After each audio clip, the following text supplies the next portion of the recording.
모니터를 보던 영성씨가 키득대며 웃었다. 아파트 입구를 주시하고 있던 나는 잠시 고개를 돌려 시계를 보았다.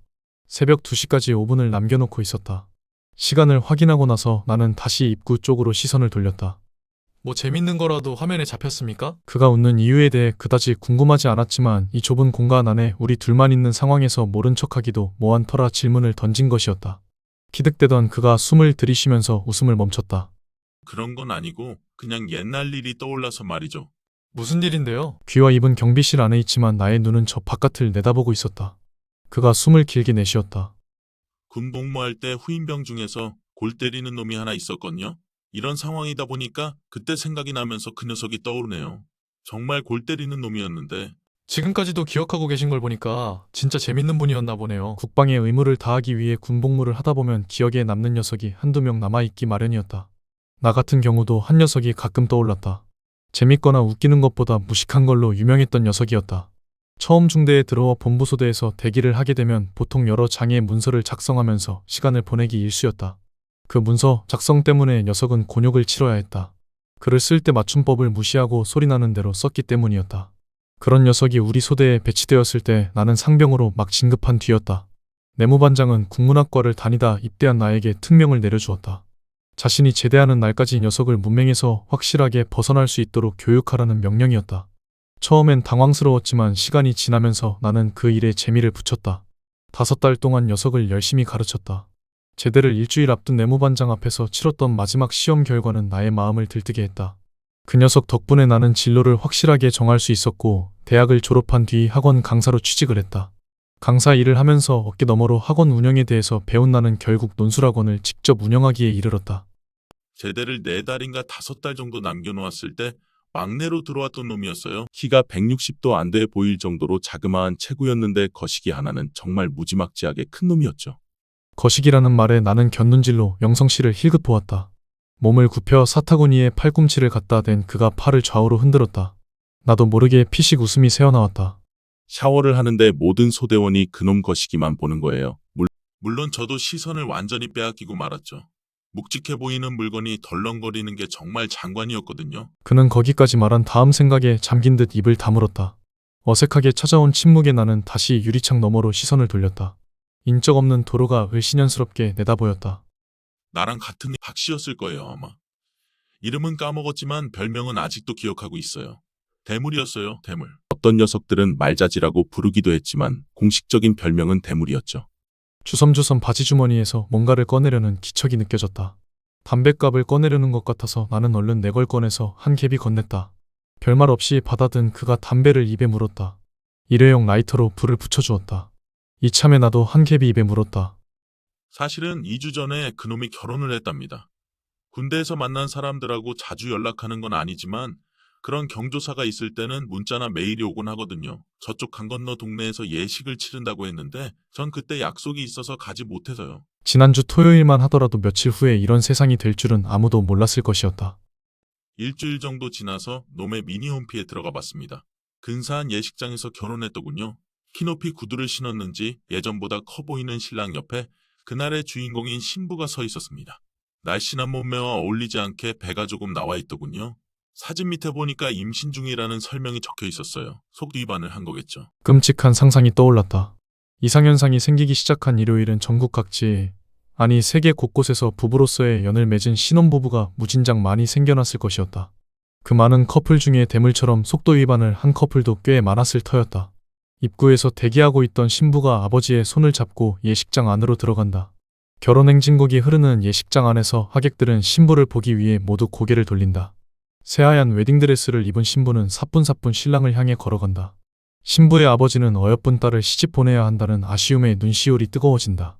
그저 좋기만 한 신랑은 살면서 그 어느 때보다 환한 미소로 그녀를 바라본다. 모든 게 완벽할 것 같은 시간이 흐르고 있다. 사뿐사뿐 걷던 신부가 갑자기 걸음을 멈춘다. 하객들 사이에서 웅성거리는 소리가 들리기 시작한다. 가장 가까운 곳에 있는 신부의 아버지는 무슨 일인가 싶어 딸의 얼굴을 살펴본다. 기쁨에 겨워하던 얼굴이 무표정하게 변한다. 뭔가 이상하다고 생각한 신랑이 신부에게 다가가려는 순간 괴물로 변한 신부가 옆에 있던 아버지의 목을 사정없이 물어뜯는다. 목에서 쏟아져 나온 피가 웨딩드레스를 붉게 물들인다. 예식장 안은 아수라장으로 변해버린다. 지금쯤 어떻게 됐을지 궁금하네요. 놈도 결국엔 자기 와이프한테 잡아먹히고 말았겠죠? 핏빛 상상에 빠져있던 나는 건성으로 고개만 끄덕였다. 놈을 떠올리다 보니까 문득 이런 질문이 뒤를 잇더군요. 방송에서 이상현상이라고 부르는 이 상황 말입니다. 과연 우리에게 어떤 의미가 있는 걸까요? 그의 질문이 상상의 늪에 빠져있던 나를 현실로 끄집어냈다. 나는 방금 그 질문을 이해하지 못하겠다는 표정으로 그를 보았다. 영성 씨는 모니터를 뚫어져라 보고 있었다. 어쨌든 우리가 살아가고 있는 세상이지 않습니까? 그런 곳에서 이런 현상이 발생했단 말이죠. 어떤 의미가 있을 거란 생각이 들지 않습니까? 그 말씀은 꼭 종말론을 부르짖는 사이비를 떠올리게 만드는군요. 내 말에 그가 끙하고 앓는 소리를 냈다. 그 소리를 듣고 있자니 세상의 종말이 이미 기정사실화되어버린 느낌이 들었다. 나는 머릿속에 떠오른 말을 내뱉기 위해 입을 열었다. 정말 일에 어떤 의미가 있다고 한다면 그건 이 족같은 세상에 더 이상 새 생명이 태어나선 안 된다는 것이겠죠. 그럴듯한데요. 그가 담배 연기를 내뿜었다. 하지만 전 그런 식으로 의미를 부여하는 것에 반대합니다. 반대하는 이유가 뭐냐는 듯한 눈빛으로 그가 나를 보았다. 이런 일이 있기 전에는 오다가다 눈인사나 가볍게 나누던 사이였다. 아래 위층에 살고 있어도 이웃 사촌이란 단어가 무색할 정도로 우리는 교류가 없었다. 솔직히 경비실에 나란히 앉아서 이런 대화를 나누리라곤 상상해보지도 못했다. 하긴 지금껏 해온 모든 일들이 상상조차 해보지 못한 것 투성이었다. 사람을 잡아먹는 임신부라니 직접 보지 않았다면 말도 안 된다며 비웃었을 것이다. 어차피 일은 벌어졌습니다. 영화나 소설 같은 일이지만 어쨌든 우리 눈앞에서 벌어진 일이 의의 부여를 해가면서 대처해야 할 일은 아니라고 생각합니다. 대꾸하려는 그에게 손을 들어 보였다. 내 말이 아직 끝나지 않았다는 의미였다.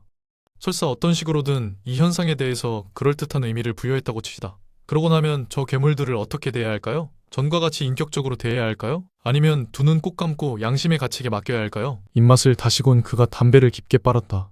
담배가 타들어가는 소리에 새벽에 정적이 깨졌다. 인정하기 쉬운 건 아니지만 이곳에 온 군인들처럼 행동하는 수밖에 다른 방법이 없다고 생각합니다. 자꾸 무언가에 의미를 부여하게 되면 일이 더 복잡해진다는 얘기입니다. 말해놓고 보니 괜히 미안한 마음이 들었다. 나답지 않게 속사포처럼 말을 쏟아놓은 것도 그렇고 보통 때와 다른 말투도 마음에 들지 않았다. 마치 토론 프로그램에서 자기 주장만 옳다고 밀어붙이는 위정자가 된 것 같았다. 찝찝한 마음으로 나는 창밖을 내다보았다. 구름이 달빛을 살짝 가렸다. 그 말인즉슨 일단 우리 목숨부터 챙기고 보자는 것이겠죠? 그가 의자에 등을 기댔다. 오래되고 낡은 나무 의자에서 삐거덕거리는 소리가 났다. 내가 한 질문에 대해서 너무 기분 나쁘게 생각하지는 말아주세요. 힘 빠진 목소리로 그가 말했다. 내 말이 오해를 불러일으킨 모양이었다. 나는 그가 던진 질문 때문에 기분이 나빠서 그런 식으로 말한 게 아니었다. 오해를 풀고 싶은데 그가 먼저 입을 열었다. 저 역시 누군가네 이 상황을 올바로 볼 수 있는 사람은 없을 거라고 생각합니다. 빌어먹을 정치인도 고매한 척하는 종교인도 잘난 척하는 학자들도 이런 상황에 대해서 어떤 식으로든 정답을 내놓을 순 없을 겁니다. 단지 대처 방안만이 존재할 뿐이죠. 영성 씨가 말하는 동안 어딘가에서 오토바이 소리가 들려왔다. 소음기를 제거한 폭주족 오토바이에서 날 수 있을 법한 소리였다. 이런 일이 있기 전에는 소리를 듣자마자 인상부터 찌푸렸겠지만 지금은 저 소리마저도 반갑게 여겨졌다. 빠르게 멀어져가는 소리에 귀를 기울이며 나는 팔짱을 꼈다. 제가 이번 일에 굳이 의미를 부여하고자 하는 것은 아마도 소설가의 직업의식 때문인지도 모릅니다. 소설가의 직업의식이요? 별 의미 없이 나는 한마디 툭 내뱉었다. 그는 자신이 한 말에 어이가 없다는 듯 실소를 터뜨렸다. 분명히 그런 느낌의 웃음소리였다. 적어도 소설가가 직업으로 인정을 받을 수 있다면 그렇다는 얘기죠. 그가 꽁초를 바닥에 버렸다. 곁눈질하던 내가 바닥 쪽으로 시선을 옮겼다. 바닥에 떨어진 꽁초를 흔적도 남기지 않으려는 듯 발로 있는 힘껏 짓이겼다. 이런 엄청난 일이 아니더라도 우린 이미 소설보다 더 기가 막힌 사건 사고에 둘러싸여 있었습니다. 아침에 일어나 텔레비전을 켜거나 신문을 펼쳐보면 웬만한 소설가가 쓴 것보다 훨씬 더 흥미진진한 이야기들로 가득 차 있죠. 온갖 형태의 살인과 사기가 횡행하던 세상이었습니다. 그의 말에 나는 고개를 끄덕였다. 국문학과를 전공하긴 했지만 나는 솔직히 문학엔 관심이 없었다. 그때나 지금이나 소설책보다는 실용서를 읽는 게 시간을 더 효율적으로 사용하는 방법이라고 생각하는 편이었다. 픽션의 영역은 이제 영화나 드라마 같은 영상매체만으로도 충분하다고 나는 생각했다. 나에게 있어서 글로 표현할 수 있는 건 다른 영역의 일이었다. 소설가는 구시대의 추억으로 사라져가는 유물 중 하나였다. 적어도 나는 그렇게 생각하고 있었다. 어느 순간인가 이런 의문이 들더군요. 현실에서 일어난 여러 가지 사건 사고를 소설로 활용하려면 어떻게 해야 할까? 이 의문의 답을 찾기 위해 수많은 습작을 썼습니다. 그리고 드디어 저만의 답을 찾아냈죠. 바로 그 사건 사고에 의미를 부여하는 것입니다. 그럴듯한 의미를 부여하는 순간 개연성이 생겨나게 되는 것이죠. 그런 식으로 접근해서 썼던 작품이 절 작가로 등단시켜 주었습니다. 그 후로 저는 어떤 사건이나 사고를 접하게 되면 거기에 의미를 부여해 보려고 한답니다. 습관점. 그가 얼마 남지 않은 머리카락을 쓸어 넘겼다. 얼굴에 피로가 잔뜩 묻어 있었다. 그런데 이번 일은 저도 의미를 부여하는데 애를 먹고 있습니다. 지적한 대로 이런 의문을 입에 담는 것 자체가 저 미치광이 종말론자와 비슷해 보일지도 모르기 때문이죠. 그가 말하는 동안 나는 주머니에서 휴대폰을 꺼내 번호를 하나 찾았다. 가장 최근에 입력해놓은 번호였다. 그것은 정 형사가 알려준 전화번호였다. 어차피 다시 찾아볼 일조차 없을 줄 알고 그룹 미지정 폴더에 저장해놓은 것이었다. 살아오면서 내 휴대폰에 경찰 전화번호가 들어갈 수 있는 폴더는 만들어 본 적이 없었다.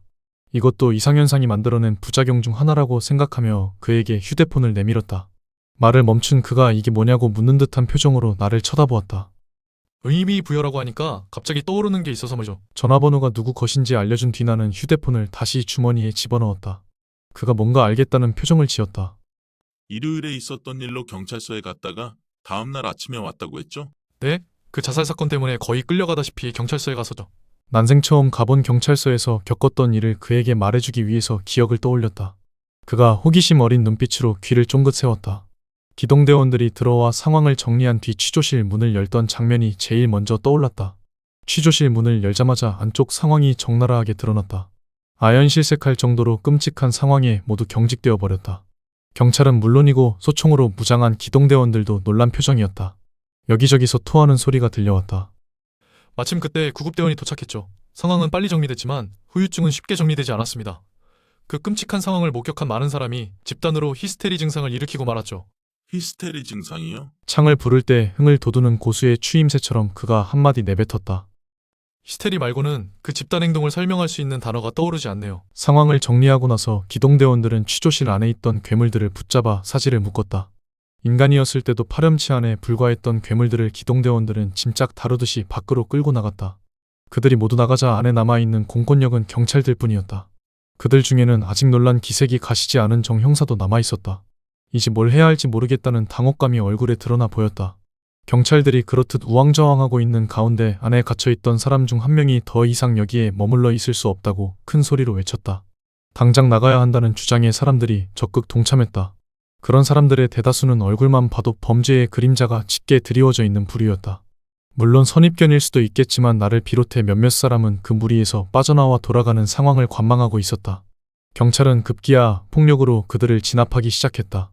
어찌됐든 그 공간 안에서는 훨씬 더 우월한 위치에 있던 소수의 경찰이 다수의 범인을 권총으로 위협하고 경찰봉으로 두들겨 패면서 분위기를 제압해 나갔다. 나는 그 모든 상황을 지켜보았다. 그게 늦은 귀가에 화근이 될 줄은 꿈에도 생각지 못했다. 그 무리에 섞여 있었던 것도 아닌데 절 붙잡아 놓더군요. 아마도 기사거리를 찾아 밖에서 배회하고 있을 기자들 때문이었던 것 같습니다. 내가 이렇게 생각하게 된 건 정 형사와 아침을 먹고 나서 겪은 일 때문이었다.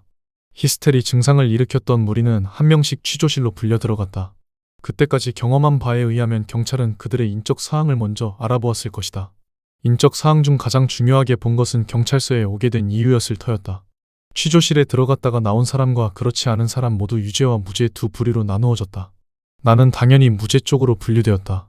취조실로 호출을 받은 사람 중에는 죄의 유무와 상관없이 그곳에 들어가지 않으려는 사람도 있었다. 어르고 달래다가 결국 협박을 해도 안 되면 그 사람은 일단 유죄 쪽으로 분류했다. 한 사람씩 일일이 확인하는 그 지루한 작업이 끝났을 때가 새벽 6시쯤이었다. 취조하는 쪽과 취조받는 쪽 모두 힘들고 지루한 시간이었다. 1차 분류를 마친 뒤 무죄로 확정된 사람들은 귀가 조치되었다. 지친 몸을 이끌고 나도 자리에서 일어나 터벅터벅 걸음을 옮겼다. 경찰서 건물에서 막 빠져나왔을 때 정 형사가 나를 불렀다. 왜 그러냐는 물음에 그는 아침이나 먹고 가라며 내 팔을 붙잡았다. 억센 소나기 힘에 나는 어쩔 수 없이 그를 따라갔다. 그 이른 시간에 식사가 되는 데가 많지 않았을 텐데 뭘 사주던가요? 영성 씨의 물음에 나는 허기가 느껴졌다. 근처에 있는 해장국 집으로 가더군요. 그 시간에도 술을 마시고 있는 손님이 몇 명 있더라고요. 단골인 듯 주인이 정 형사를 반겼다. 인사를 나누고 자리에 앉아 음식을 시켰다. 아침으로 먹을 만한 메뉴는 해장국밖에 없었다. 나머지는 술안주로 적당한 것뿐이었다.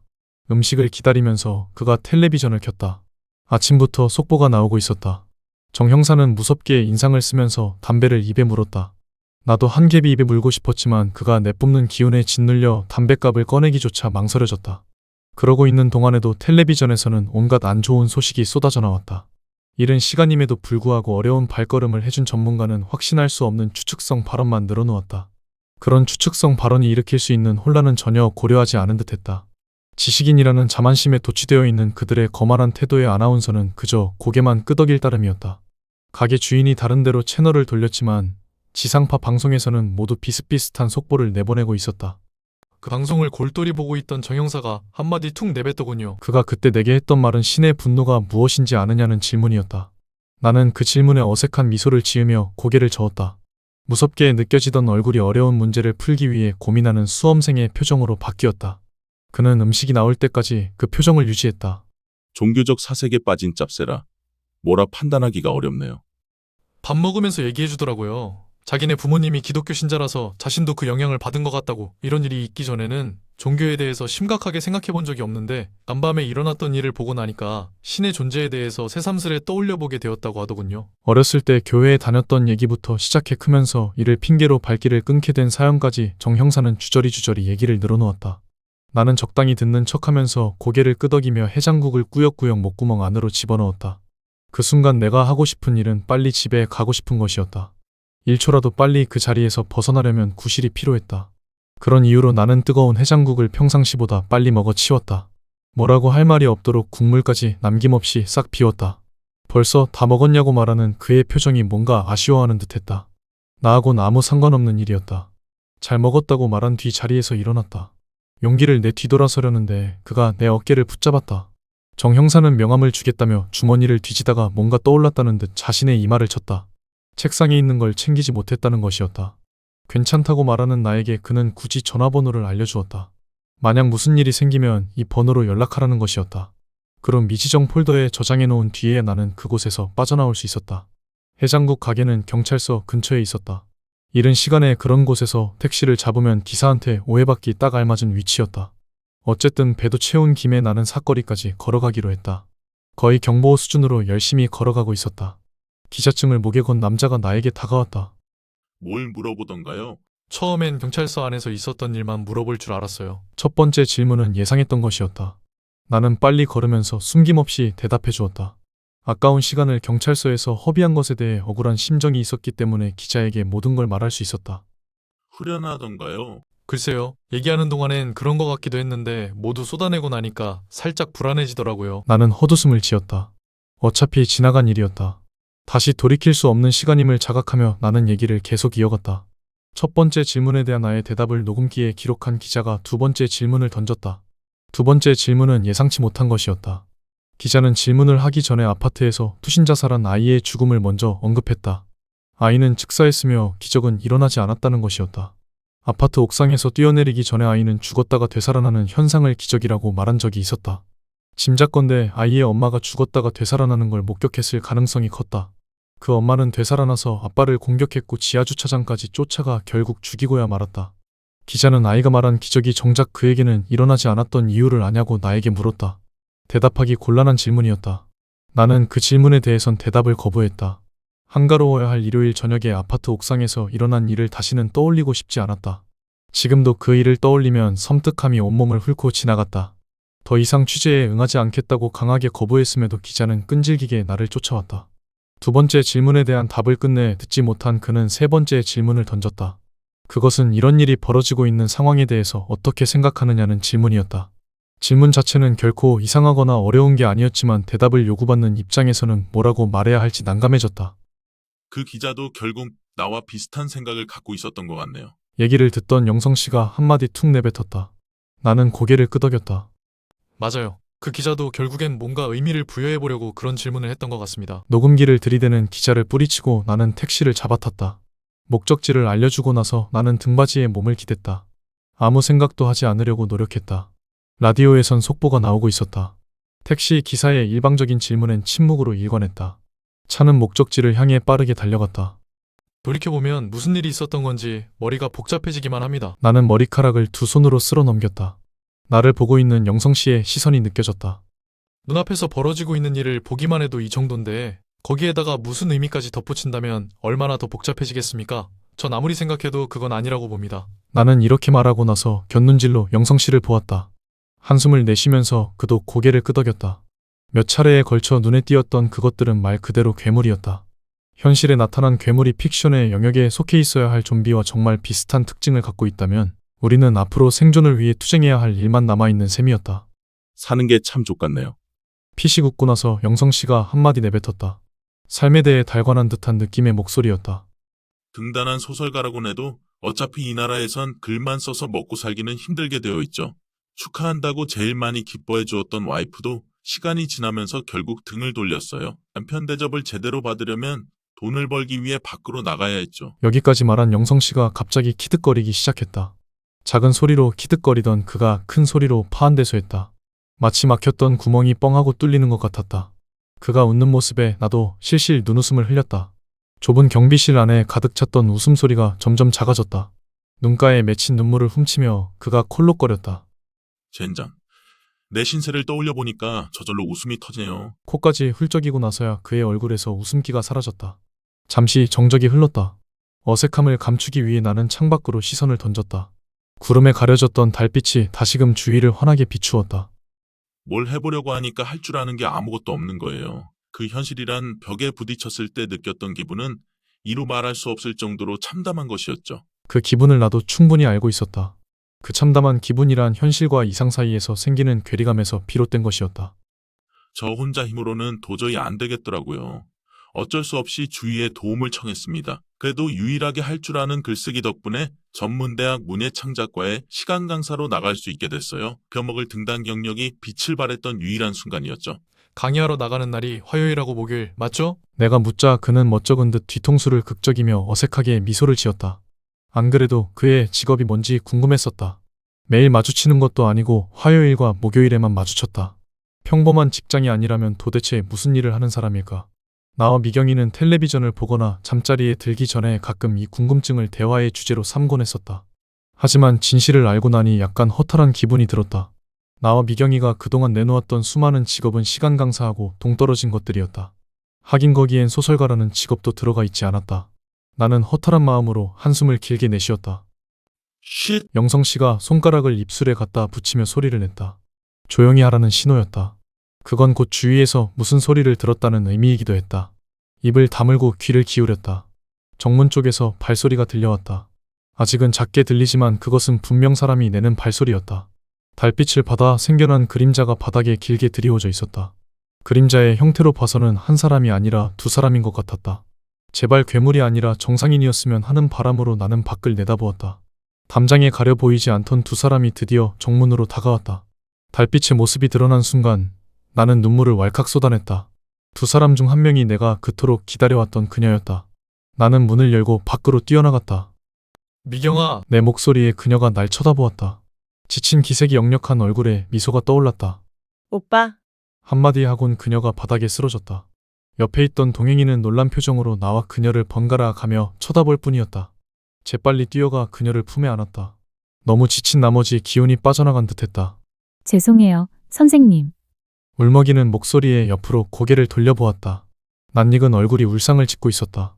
그녀와 함께 온 동행이는 최 선생이었다.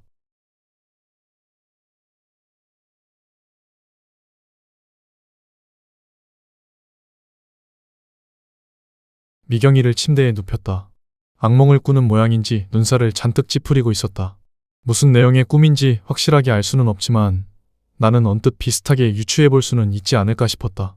나도 만약 지금 잠을 자게 된다면 악몽에 시달리게 될 터였다. 괴물에게 쫓기다가 결국 붙잡혀 처참하게 잡아먹힌다는 내용의 악몽일 것이었다. 무겁게 내려앉는 눈꺼풀을 올리고 나서 그녀에게 이불을 덮어주었다. 익숙한 감촉과 냄새 덕분인지 그녀의 표정이 비로소 안정을 되찾는 것 같았다. 얼굴로 흘러내린 머리카락을 조심스럽게 정리해주면서 나는 그녀를 자세히 살펴보았다. 괴물에게 당한 흔적은 그 어디에도 없었다. 내가 알고 있는 한 임신했을 가능성도 없었다. 그녀는 단지 피곤해서 혼절한 것뿐이었다. 나는 그 어떤 것보다 확신할 수 있었다. 누군가가 방문을 두드렸다. 소리가 난 쪽으로 고개를 돌렸다. 영성 씨가 문을 빼꼼 열고 안을 들여다보았다. 부인은 어때요? 괜찮습니까? 진심으로 걱정하고 있다는 게 느껴지는 말투였다. 나는 말없이 고개만 끄덕였다. 다행이네요. 그럼 잠시만 밖으로 나와주시겠습니까? 정 형사가 보자고 하네요. 고개를 끄덕이고 나서 그녀의 얼굴을 한 번 더 확인한 뒤 자리에서 일어났다. 혼자 두기가 걱정스러웠지만 일단 거실로 나가봐야 했다. 거실에 있는 소파에 3명이 앉아 있었다. 미경이와 함께 온 최 선생과 18층에 사는 영성 씨를 비롯해서 정 형사도 우리와 함께 올라와 있었다. 아무래도 처리해야 할 문제가 몇 가지 생겼기 때문이었다. 소리나지 않게 문을 닫은 뒤 그들에게 다가갔다. 그들은 모두 텔레비전을 보고 있었다. 얼마나 집중하고 있는지 내 인기척에 아무도 반응을 하지 않았다. 무슨 일인가 싶어서 나도 텔레비전을 보았다. 화면 가운데에 자막으로 속보라는 글자가 나오고 있었다. 카메라는 스튜디오를 촬영하고 있었다. 문제는 스튜디오에 아무도 없다는 점이었다. 뉴스를 진행하는 아나운서는 물론이고 배경으로 나오던 직원들의 모습도 보이지 않았다. 드디어 우려했던 일이 터졌구나 싶었다. 언제부터 저런 상태였습니까? 나는 텔레비전을 보면서 물어보았다. 이제 막 켰습니다. 정 형사 목소리였다. 고개를 돌려보니 그가 리모컨을 들고 있었다. 다른 방송국은 어떻습니까? 정 형사가 그건 미처 생각하지 못했다는 듯 서둘러 버튼을 눌렀다. 다른 지상파 채널에서는 화면 조정이 나오고 있었다. 새벽이라도 이런 긴박한 상황에서는 24시간 방송을 하기 마련이었다. 스튜디오가 텅텅 비고 화면 조정이 나오고 있다는 건 방송국도 괴물로 인해 일이 터졌다는 걸 의미했다. 정 형사는 케이블 채널까지 한 바퀴 쭉 돌려보았다. 케이블 채널에서는 아예 노이즈 화면밖에 나오지 않았다. 이제 외부 세계와 소통할 수 있는 유일한 수단마저 사라져버린 셈이었다. 님이 완전 죽어버렸어. 하나도 나오는 게 없잖아, 젠장. 거칠게 말하곤 정 형사가 텔레비전을 껐다. 옆에 있던 최 선생은 휴대폰을 귀에 갖다 댄 채 울먹거리고 있었다. 아예 신호조차 가지 않아요. 우리 이제 어떡하죠? 누군가가 결정적인 한마디만 해도 그녀는 울음을 터뜨릴 기세였다. 위태로운 상태인 그녀는 일단 외면한 채 나는 정 형사에게 시선을 돌렸다. 보자고 하지 않았나요? 리모컨을 부수기라도 할 듯 꽉 쥐고 있던 그가 나를 쳐다보았다. 순간 나는 불안감에 휩싸였다. 그는 경찰서에서 내가 보았던 그 표정을 짓고 있었다. 예기치 못한 일로 인해 당황하고 분노에 휩싸여버린 표정이었다. 이곳에 와 능수능란하게 일을 진행시켰던 모습은 온데간데 없이 사라졌다. 아시다시피 몇 가지 해결해야 할 일이 있어서 말이죠. 목소리에 힘이 없었다. 이해되면서도 한편으로는 한심하다는 생각도 들었다. 어쨌든 그는 아직 경찰이었다. 부인은 진짜 괜찮은 겁니까? 질문이 뭘 의미하는지 나는 확실하게 알고 있었다. 정문으로 들어오자마자 쓰러져 버린 그녀에게 사람들은 의심의 눈길부터 보냈다. 혼절을 한 게 괴물로 변하는 과정이라고 생각한 것이었다. 집으로 데려가려는 나를 몇몇 사람들이 몸으로 막아섰다. 그때 나를 위해 나서준 사람이 영성 씨와 정 형사였다. 둘은 부인의 상태를 함부로 단정 지어선 안 된다고 한 뒤 나에게 그녀를 살펴보라고 말했다. 나는 재빨리 미경이를 살펴보았다. 다른 사람들이 보는 앞에서 은밀한 부위까지 살펴볼 수는 없었지만 외견상 그녀는 괜찮아 보였다. 만약 괴물로 변해 공격하더라도 집에서 그 일이 일어나면 그것은 나에게 국한된 것이라고 못을 박았다. 사람들은 만일의 경우를 위해서 영성 씨와 정 형사가 함께 올라가길 원했고 둘은 기꺼이 따라가겠노라고 나서주었다. 올라와서 더 자세히 살펴본 결과 그녀의 몸에서 물어뜯긴 상처는 발견되지 않았다. 확실합니다. 미경이는 그저 이곳에 도착했다는 안도감에 혼절했던 것뿐입니다. 내 대답에 정 형사는 한숨을 내쉬었다. 네, 그럼 그 문제는 됐고 다음은 저분 문제인데요. 정 형사가 최 선생을 가리켰다. 문제의 당사자가 된 최 선생이 결국 눈물을 터뜨렸다. 제발 저를 여기서 내쫓지 말아주세요. 지금 저 밖에서 무슨 일이 벌어지고 있는지 여러분은 정말 상상도 할 수 없을 거예요. 만약 절 쫓아낸다면 전 이 동네를 벗어나기도 전에 죽고 말 거예요. 그녀의 울먹이는 목소리에 나는 물론이고 두 사람도 난처한 표정을 지었다. 이건 원칙에 대한 문제였다. 우리가 굳이 정문과 후문에 있는 경비실에서 경계 근무를 섰던 건 여러 가지 이유가 있었기 때문이었다. 첫 번째는 아파트로 돌아올 가족을 기다리기 위한 것이었다. 지금 이 아파트 단지에 살고 있는 사람들은 거의 모두가 한 사람 이상 가족을 기다리는 중이었다. 이제 나는 그 무리에서 제외된 셈이었다. 두 번째는 괴물의 접근을 막기 위한 것이었다. 가장 중요한 사항이지만 아직은 보완해야 할 문제점이 많은 상태였다. 무엇보다 무기가 턱없이 부족했다. 군인들이 가져온 소총과 정 형사의 권총을 합친다 해도 쏠 수 있는 실탄은 한계가 있었다. 만약 실탄을 다 쏘고 나면 어떻게 할 것인지에 대해선 아직 아무런 방안도 세우지 못했다. 세 번째는 외부인을 감시하기 위한 것이었다. 어떤 몸 상태로 이곳에 올지 아무도 알 수 없었다. 괴물로 변할 수 있는 징후가 당장 보이지 않는다 하더라도 몸 안에 바이러스가 침투해 있어서 언제 터질지 모르는 시한폭탄 같은 상태일지도 모르기 때문이었다. 그런 이유를 들어서 외부인은 이곳에 받아들이지 않기로 결정한 것이었다. 사람들하고 회의할 당시에는 너무나 쉽게 찬성표를 던졌다. 하지만 일이 닥치고 보니 절대 쉬운 문제가 아니었다. 친분이 있는 나야 그렇다 쳐도 전혀 상관없는 영성 씨와 정 형사도 곤란해하는 눈치였다. 최 선생은 두 손으로 얼굴을 가린 채 눈물을 흘렸다. 경비실 앞에서는 워낙 긴박했기 때문에 이 문제를 갖고 뭐라고 걸고 넘어진 사람이 없었지만 개중 몇 명은 분명 저분을 의심의 눈초리로 보았을 겁니다. 정 형사의 말에 영성 씨와 나는 고개를 끄덕였다. 미경이를 안고 서둘러 걸음을 옮기는 와중에도 최 선생을 향한 강한 거부감을 나도 분명히 느꼈었다. 누군지는 일단 밝히지 않았잖아요. 영성 씨의 말에 최 선생이 두 손을 내렸다.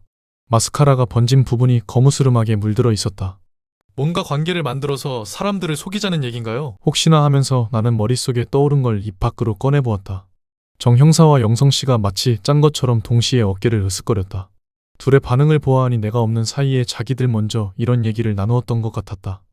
한 아파트에서 사는 사람들이라곤 해도 어차피 서로에 대해 속속들이 아는 관계는 드물 거란 말이죠. 부인의 동생이라고 해도 그걸 당장 부정할 수 있는 사람은 없을 거란 말입니다. 영성 씨의 말에 최 선생은 조금이나마 얼굴에 생기가 돌았다. 나는 팔짱을 낀 채 일부러 목을 가다듬었다. 세 사람의 시선이 나를 향해 움직였다. 그 관계를 사람들이 믿는다 해도 문제가 완벽하게 해결되는 건 아닙니다. 왜 그렇죠? 눈살을 잔뜩 찌푸린 얼굴로 영성 씨가 물었다. 우리가 정해놓은 외부인이란 이곳에 살고 있지 않은 사람을 지칭하는 것이었습니다. 영성 씨는 입을 다문 채 끙하고 앓는 소리를 냈고 최 선생은 다시금 얼굴에서 핏기가 사라졌다. 안타까운 마음이 들었지만 현실을 부정할 수는 없었다. 제 집사람의 여동생이라는 걸 부정할 수 있는 상황이 아니라 해도 이곳에 살고 있지 않다는 걸 증명해 줄 수 있는 사람은 꽤 나올 거라고 생각합니다. 그렇겠네요. 부녀회 쪽 사람들한테 이런 얘기가 들어가면 가족관계 같은 건 아무런 소용이 없을 거예요. 영성 씨가 한숨을 길게 내쉬었다. 얘기를 하면 할수록 한 가지 사실만 분명해졌다. 이 문제가 결코 쉽게 해결할 수 있는 게 아니라는 점이었다. 결국 이 문제를 우리끼리 해결할 수는 없을 것 같네요. 정 형사가 자리에서 일어나며 입을 열었다. 최 선생의 시선이 불안하게 흔들렸다. 상황이 그렇다 해도 일단 이분을 부인의 여동생인 걸로 소개하도록 하겠습니다. 나를 보며 얘기하는 정 형사에게 나는 고개를 끄덕였다. 다른 곳에 사는 가족이 이곳으로 찾아온 상황임을 알려준 뒤 사람들의 반응을 살펴보도록 하죠. 분명 쉽게 결정 내릴 수 있는 사람은 없을 거라고 봅니다. 잘하면 이방인에 대한 범위를 줄일 수 있을지도 모르겠네요. 영성 씨가 말하자 우리 모두 고개를 끄덕였다. 동의는 했지만 최 선생의 불안한 시선은 여전히 남아 있었다.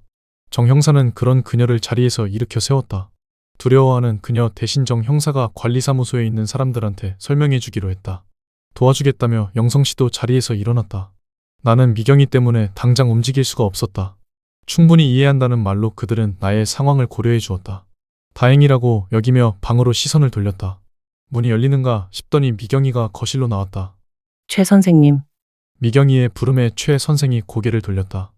괜히 여기로 오자고 해서 미안해요. 혼자 사는 집에 가는 것보다 우리와 함께 있는 게 더 나을 거라고 생각했는데 이 황당한 상황만큼이나 사람들도 너무나 차갑게 변했네요. 최 선생은 별다른 대꾸를 하지 않았다. 지금 그녀 입장에서는 미경이가 한 말에 대해 부정도 긍정도 하기가 힘들었을 터였다. 미경이도 그걸 안다는 듯 그녀에게 특별히 대답을 요구하지는 않았다. 사람들이 아무리 차갑게 변했다 해도 근본적인 걸 건드리면 틀림없이 흔들릴 거라고 생각합니다. 그런데 말이죠. 그녀가 내 옆으로 다가왔다. 걸음걸이가 아직 시원찮았다. 나는 얼른 그녀를 부축해 주었다. 제가 이 씨인 건 알고 계시죠? 최 선생님? 나를 포함해서 모두 최 선생을 바라보았다. 결정적인 무언가를 놓쳐서 실수했을 때 가슴이 철렁 내려앉는 순간에도 아마 저런 표정을 짓지 않을까 싶었다. 그녀는 고개를 저으며 몰랐다고 말했다. 알려주지 않았다면 정말 큰일이 날 뻔했다. 거짓말도 파트너와 손발이 맞아야 다른 사람을 제대로 속일 수 있는 법이었다. 미경이가 소파로 걸어가 자리에 앉았다. 최 선생도 자리에 앉자 미경이는 자신에 대한 기본적인 인적사항을 그녀에게 알려주었다. 나이와 생일은 물론이며 친정집이 어디에 있고 부모님 성함은 무엇인지 말해주었다. 그녀는 미경이가 알려준 내용을 완벽하게 외우기 위해 입속말로 끊임없이 되뇌었다.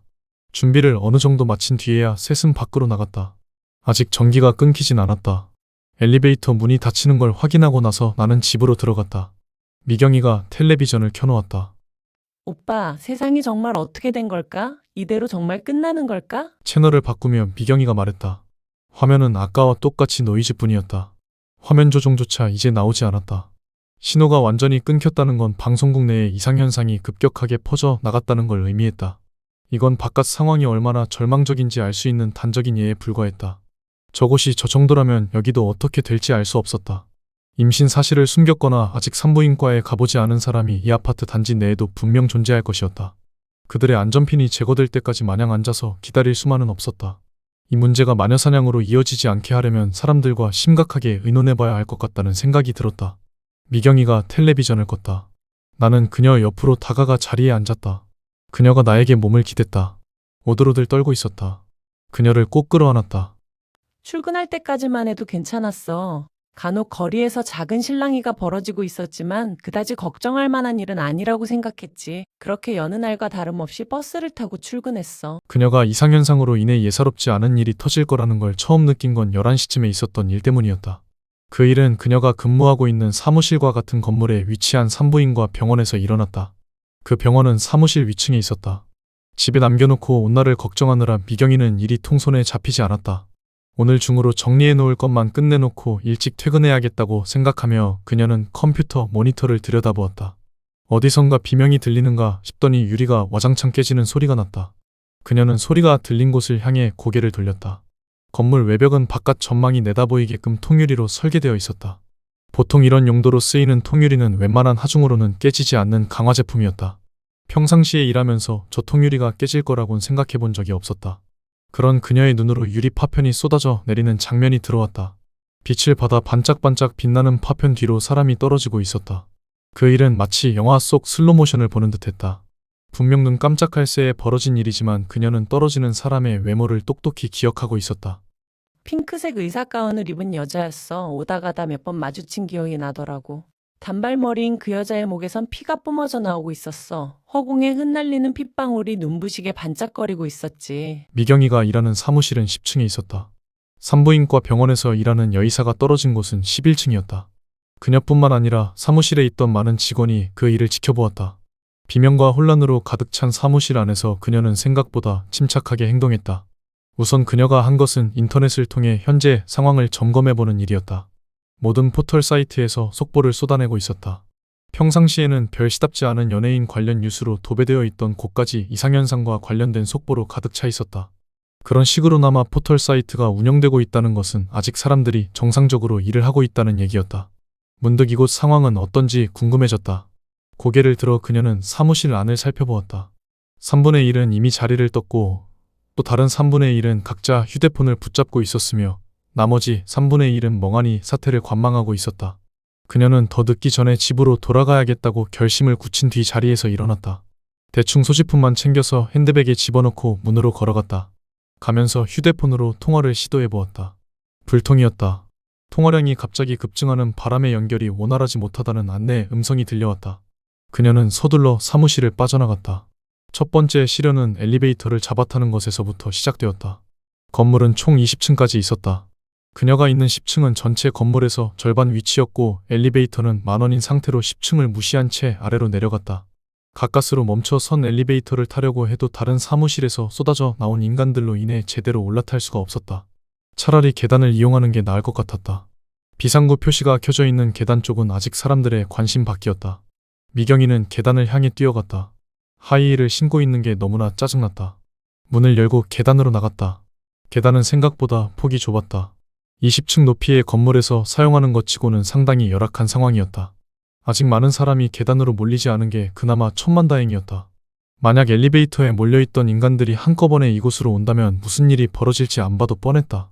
이상현상이 아닌 인간들의 이기심 때문에 목숨을 잃게 되는 경우가 더 많아질 것이었다. 그녀는 서둘러 계단을 내려갔다. 몇몇 사람들도 계단을 이용하고 있었다. 흐르는 땀을 닦을 새도 없이 그녀는 1층을 향해 내려갔다. 멈출 것 같지 않은 그녀의 발걸음을 3층에 있던 여자가 붙잡았다. 계단참에 쓰러져 있던 여자는 의사 가운을 입고 있었다. 가운 색깔이 핑크색인 걸 보니 11층에 있는 산부인과에서 도망쳐 내려온 사람이었다. 모른 척 지나치려던 그녀의 머릿속에 아까 본 그 장면이 떠올랐다. 같은 색 가운을 입은 여자가 아래로 떨어지던 아찔한 순간이 떠오른 것이었다. 미경이가 쓰러져 있는 여자를 살폈다. 단발머리인 자신과 달리 그 여자는 파마머리였다. 죽은 듯 쓰러져 있던 파마머리의 입에서 앓는 소리가 새어나왔다.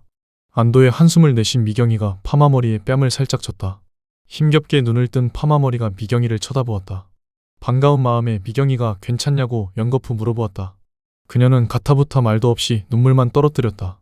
눈물을 흘리는 이유는 충분히 이해됐지만 상황이 상황인지라 미경이는 마음이 급했다. 그녀를 어떻게든 일으켜 세워보려고 안간힘을 다했다. 나보다 나이도 많고 살집도 있는 여자라서 내 힘으론 도저히 안 되겠더라고. 그래서 도움을 청했는데 모두 쳐다보지도 않고 내려가기 바빴어. 마음이 썩 좋지는 않더라. 일으켜 세우지 못한 채 그녀를 벽 쪽으로 끌고 가 앉혀놓았다. 눈물을 흘리던 그녀가 드디어 입을 열었다. 자신은 상관하지 말고 빨리 내려가라고 말했다. 절대 그럴 수 없다며 미경이가 그녀의 손을 붙잡았다. 마음이 약해지면 한순간에 모든 걸 놔버릴 수 있다고 미경이는 생각했다. 그렇게 내버려둘 수 없었던 미경이가 손에 힘을 주려는데 그녀가 도움의 손길을 거칠게 뿌리쳤다. 축 처져 있다가 갑자기 튀어나온 억센 힘에 미경이는 당황한 기색을 내보였다. 어떻게 해야 할지 결정을 내리지 못하는 미경이에게 그녀는 자신이 경험한 걸 얘기하기 시작했다. 그 여자가 한 얘기는 정말 믿을 수 없는 것이었어. 어떻게 그런 일이 일어날 수 있냐고 항변하고 싶었지만 나는 차마 그럴 수가 없었지. 믿기지 않는 와중에도 한편으로는 그녀가 한 얘기가 실제로 일어나고 있다는 걸 마음속 깊은 곳에서는 알고 있었던 것 같아. 산부인과 의사인 그녀는 아침 일찍부터 환자를 보고 있었다. 임신 7개월째인 환자는 얼굴에 행복한 미소가 그림처럼 걸려있는 여자였다. 초음파실에 들어간 여자는 능숙하게 침대에 누웠다. 그녀도 능숙한 솜씨로 검사를 준비했다. 행복에 겨운 여자는 쉴 새 없이 입을 움직였다. 이런 환자를 상대하는 것이 그녀에겐 일상이나 다름없었다. 그녀는 고개를 끄덕여주면서 얘기를 듣는 척하고 있었지만 사실 머릿속으로는 다른 생각에 빠져 있었다. 얼마 전에 알게 된 남편의 외도와 큰아이의 중학교 진학 문제가 그녀를 괴롭히고 있었다. 도저히 해법이 보일 것 같지 않은 와중에도 그녀는 돈을 벌기 위해 여느 날과 다름없이 출근을 해야 했다. 자기 삶이 통속 드라마 속 주인공과 닮았다고 생각하면서 그녀는 이번 달 안으로 사직서를 내야겠다고 다짐했다. 일을 그만둔 뒤 그녀는 여행을 떠나고 싶었다. 모든 문제에서 벗어나 헐헐 날아가듯 이 땅을 떠나는 드라마 속 주인공을 그녀도 꼭 따라해보고 싶었다. 그런 상상을 하면서 그녀는 초음파 검사를 시작했다. 스피커를 통해 태아의 심장 박동 소리가 힘차게 들려왔다. 여자는 익숙해진 시선으로 모니터를 보았다. 그녀의 손놀림에 따라 모니터에 나오는 영상이 계속해서 바뀌었다. 태아의 움직임이 굉장히 활발했다. 그때까진 모든 게 정상이었대. 자신을 드라마 속 주인공처럼 만들어 말도 안 되는 상상을 하는 것조차 늘 있었던 일이었대. 그렇게 다른 날과 다름없는 시간이 흘러가고 있었던 거야. 모니터로 나오는 태아의 움직임에 변화가 생겼다. 상상 속에 빠져 있다곤 해도 그녀의 직업은 의사였다.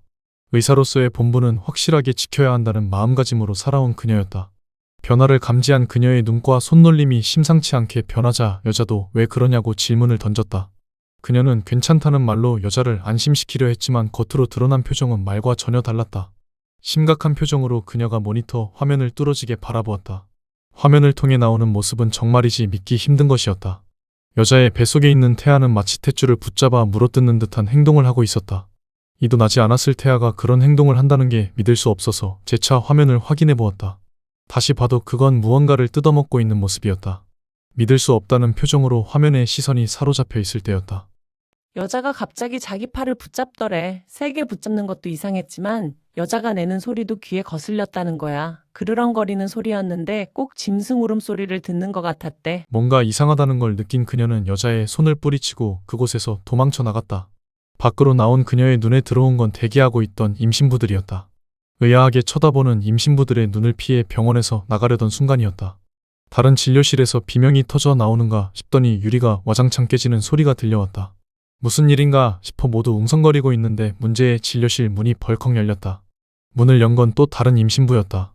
눈에 초점이 없는 임신부가 입을 해벌렸다. 입 안에서 피가 주르륵 흘러내렸다. 대기실은 금방 혼란에 빠졌다. 그 혼란 속에서 그녀는 발목이 삐었고 가까스로 움직여 3층까지 내려왔다는 것이었다.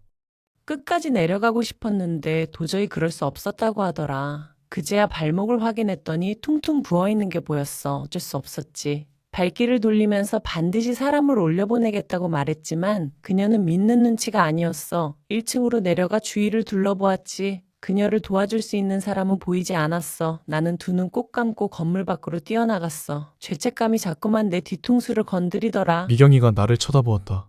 눈가에 눈물이 고여 있었다. 나로서는 산부인과 의사인 그 여자의 생사는 중요한 게 아니었다. 지금 내 눈앞에 있는 아내가 살아 돌아온 것만이 나에게 있어서 가장 중요한 일이었다. 미경이를 품에 안고 그녀의 얼굴을 손으로 쓰다듬었다. 고여있던 눈물이 흘러내렸다. 그녀가 훌쩍이기 시작했다. 오빠, 어쩌면 우리는 영원히 아이를 가질 수 없는 세상에서 살아가야 하는지도 몰라. 슬픔이 가득 배어있는 목소리로 그녀가 말했다. 내 나름대로 상황을 정리해보았다. 산부인과 의사의 경험에 의하면 뱃속에 있는 태아로 인해 임신부들이 괴물로 변했다는 것이었다. 그 말인즉슨 지금 이 세상에 태어나기 위해 잉태되어 있는 태아들은 모두 좀비라는 얘기였다. 그게 사실이라면 정말로 끔찍한 일이 아닐 수 없었다. 태아가 좀비라는 건 이미 한 번 죽었었다는 얘기가 되기도 했다. 어쩌면 신이 진짜로 세상을 끝장내려고 이런 일을 벌인 게 아닐까 싶기도 했다. 별별 생각이 머릿속에서 빙빙 맴돌았다. 말없이 서로 부둥켜 안고 있는데 인터폰이 울렸다. 그녀는 어느새 잠이 들어 있었다.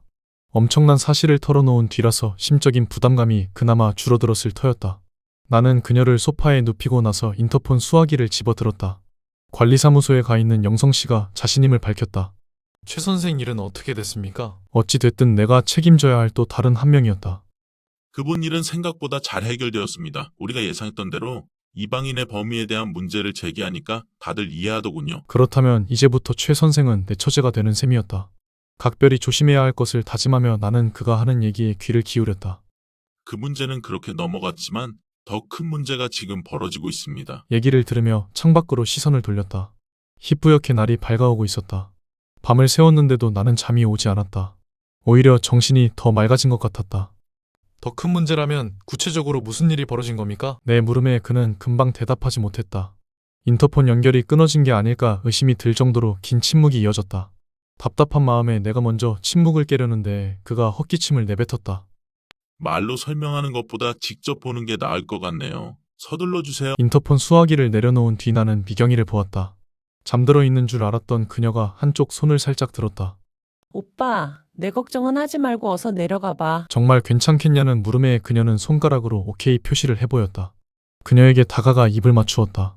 지금 당장 필요한 건 피임약과 콘돔이라고 생각하며 나는 자리에서 일어났다. 그녀가 조그맣게 코를 골기 시작했다. 이제야 진짜로 잠이 든 모양이었다. 아쉬운 눈길을 애써 돌린 뒤 나는 밖을 향해 걸음을 옮겼다.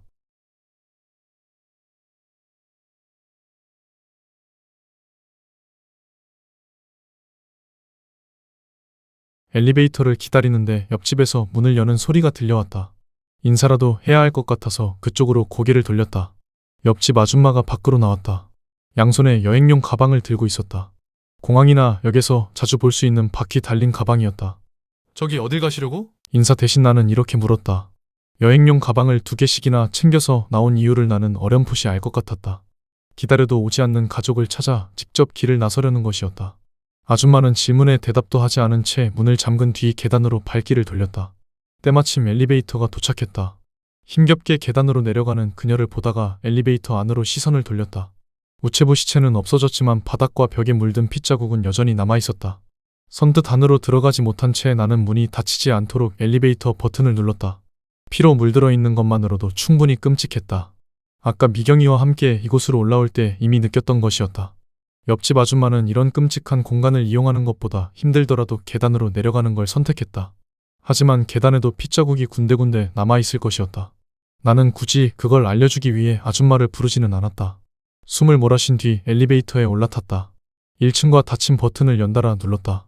숨을 참고 있는데도 피비린내가 코를 파고들었다. 1층으로 내려가는 도중에 엘리베이터가 멈춰섰다. 19층을 계단으로 내려가기엔 짐이 너무 많았던 모양이었다. 옆집 아줌마가 숨을 헐떡이며 기다리고 있던 17층에는 2사람이 더 있었다. 그들도 여행용 가방을 들고 있었다. 13층과 8층에서 한 명씩 더 태우고 나서야 엘리베이터는 1층으로 내려갈 수 있었다. 그들 중 2명은 한눈에 봐도 임신 중인 상태였다. 그녀들은 자꾸 배를 가리며 다른 사람들의 눈치를 살폈다. 모두 말이 없었다. 입을 굳게 다문 그들과 어색한 분위기로 1층에 도착했다. 누가 떠민 것도 아닌데 제일 먼저 임신부들이 밖으로 나갔다. 앞서 나간 그녀들과 어느 정도 거리를 두고 나서 나머지 사람들도 서둘러 나갔다. 그들의 뒷모습을 보며 나도 걸음을 옮겼다. 전기로 작동하는 공동현관문이 닫히기 전에 재빨리 문을 통과해 밖으로 나갔다. 아파트 건물 앞에는 여행용 가방을 챙겨든 사람들이 꽤 많았다. 모두 정문과 후문을 통해 아파트 단지 밖으로 나가고 있었다. 영성 씨가 말한 더 큰 문제가 무엇인지 한눈에 알아볼 수 있었다. 나는 빨리 관리사무소로 뛰어갔다. 문제를 해결할 수 있는 방법은 없었다. 관리사무소에 모여있던 사람들 중에서도 반 이상이 이미 집으로 돌아가 버린 뒤였다. 그들은 여기서 경찰 통제하에 정문과 후문을 막는 것보다 차라리 가족과 함께 지내는 게 더 나을 거라고 판단을 내린 듯했다. 솔직히 나도 그들이 내린 판단에 반대하는 입장이 아니었다. 다만 아직 오지 않은 가족을 찾기 위해 단지를 빠져나가는 사람들의 행동은 상당히 우려스러웠다. 그곳에 있다 온 최 선생은 절망에 빠진 시선으로 창문을 통해 그들을 내다보았다. 나는 정 형사에게 다가갔다. 이제 어떻게 할 생각이십니까? 팔짱을 끼고 그들을 내다보던 정 형사가 고개를 천천히 끄덕였다. 가겠다는 사람들을 억지로 붙잡을 순 없겠죠? 그가 최 선생 쪽으로 몸을 돌렸다. 자신을 향한 정 형사의 시선에 그녀는 몸을 움찔했다. 이 소장님, 최 선생을 보면서 정 형사가 관리소 소장을 불렀다. 그는 예상과 달리 아직도 이곳에 남아 있었다. 하지만 소장으로서의 책임의식 같은 게 있어서 그런 건 아닌 듯했다. 내가 보기엔 밖으로 나가는 게 겁이 나서 여기에 남아있는 것처럼 느껴졌다. 그는 이 아파트 주민이 아니었다. 거기 음향장치를 쓸 수 있도록 준비해주세요. 마이크가 연결된 음향장치를 가리키며 정 형사가 말했다. 힘겹게 자리에서 일어난 이 소장이 음향장치로 걸어갔다. 정신을 완전히 놓은 건 아니었다. 이 소장이 마이크를 손가락으로 톡톡 두드렸다. 지금 이곳에 있는 사람 중에 바깥 상황이 얼마나 위험한지 알고 있는 건 당신밖에 없습니다. 정 형사가 최 선생에게 말하고 있는데 음향장치에 연결된 스피커에서 날카로운 소음이 터져 나왔다. 소음의 진원지로 고개를 돌리자 이 소장이 마이크를 들고 고개를 끄덕였다. 준비가 완료됐다는 뜻이었다. 정 형사가 다시 최 선생을 바라보았다. 바깥에서 겪었던 일을 알려주세요. 방송도 끊긴 마당에 지금으로선 당신의 경험만이 우리가 들을 수 있는 유일한 바깥 소식입니다. 아파트 단지를 떠나려는 사람들을 붙잡기 위해선 바깥 상황이 어떤지 알려야 할 필요가 있었다. 음향장치 앞으로 걸어간 정 형사가 마이크를 집어들어 최 선생에게 내밀었다. 좋은 방법이긴 하지만 최 선생이 과연 마이크를 건네받을지는 알 수가 없었다. 고민하는 듯한 그녀에게 내가 한 발짝 다가가려는데 그녀 옆에 있던 영성 씨가 먼저 반응을 보였다. 다시 떠올리고 싶은 기억은 아닐 겁니다. 그녀의 어깨에 손을 올린 영성 씨가 부드러운 목소리로 말했다. 하지만 형사님 말 맞다나 선생님의 경험이 지금으로선 유일하게 들을 수 있는 바깥 소식이자 저들의 마음을 돌리게 할 수 있는 유일한 방법입니다. 최 선생이 고개를 돌려 그를 보았다. 나이 차이가 띠동갑 이상일 것이었다. 영성 씨가 선생님이라고 그녀를 부르긴 했지만 느낌은 완전히 정반대였다. 남자 선생님이 여학생을 타이르는 것 같은 모습이었다. 여학생은 어느 정도 고민이 끝난 듯 결연한 표정을 지어 보였다. 잘할 수 있을지 모르겠지만 그녀가 마이크를 보면서 자리에서 일어났다. 안에 있는 사람들의 시선이 모두 그녀에게 집중되었다. 나도 물론 그녀를 보았다.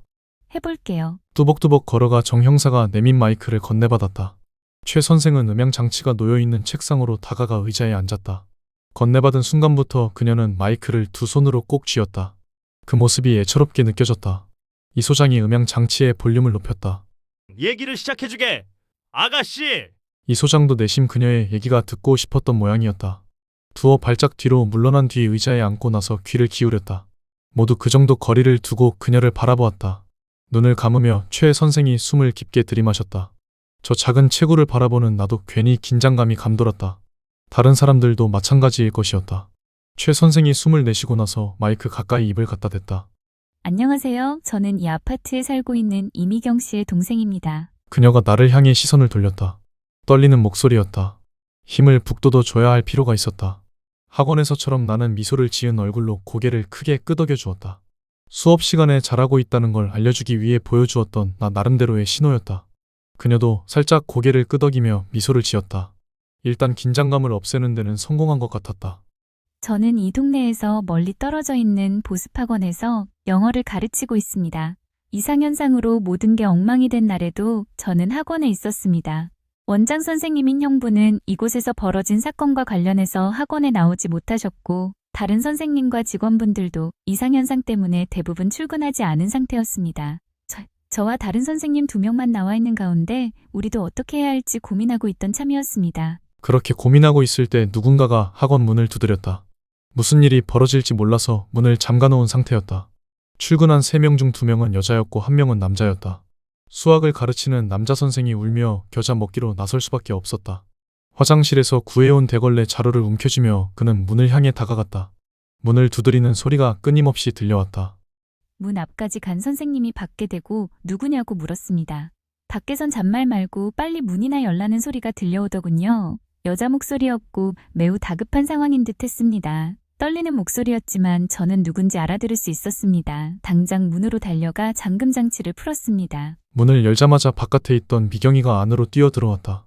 그녀 뒤에는 괴물로 변한 사람들이 그녀를 쫓아오고 있었다. 놀란 남자 선생이 얼른 문을 닫았고 국어 담당인 여자 선생이 재빨리 잠금 장치를 잠갔다. 최 선생은 미경이를 부축해 로비에 있는 소파로 걸어갔다.